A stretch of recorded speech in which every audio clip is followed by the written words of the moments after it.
உனக்கு என்ன குறி 3 குறி கேட்கலாமா? முத குறி கேட்க போறேன். சரி கேளுங்க. சாமி உன் பேர் என்ன? உன் பேர் என்ன? பேர் சொல்லு. நெம்மனாஞ்சாமி. அது இல்ல. உன் பேர் என்ன? உன் பேர் என்ன? யுவராஜ். அந்த சாமி சொல்றது கேட்டதா யுவராஜா? உங்களுக்கு சாமிக்கு முத குறி பாஸ். உன் பேர் என்னன்னு விளக்கமா சொல்றேன். யுவராஜா. நீ சொல்றது கேக்குறேன்.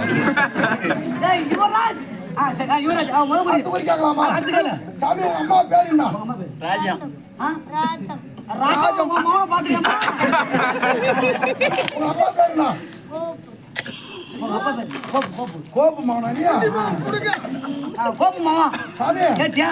இந்த குறி கேட்ட இன்னும் ஒரே ஒரு செஞ்சோம். என்ன குறிப்பா? உங்க வீட்டுல என்ன குழம்பு? கருவாட்டா? இரியப்பா. யாரது? எப்பா தாய். என்ன? நத்தர் இருப்பா. நாடகத்தை நான் ஒரு 3 மணி நேரத்துல முடிச்சு போடுவேன். சும்மா கொஞ்ச நேரம் இருப்பா. ஓஹோ. பேசுறேன்.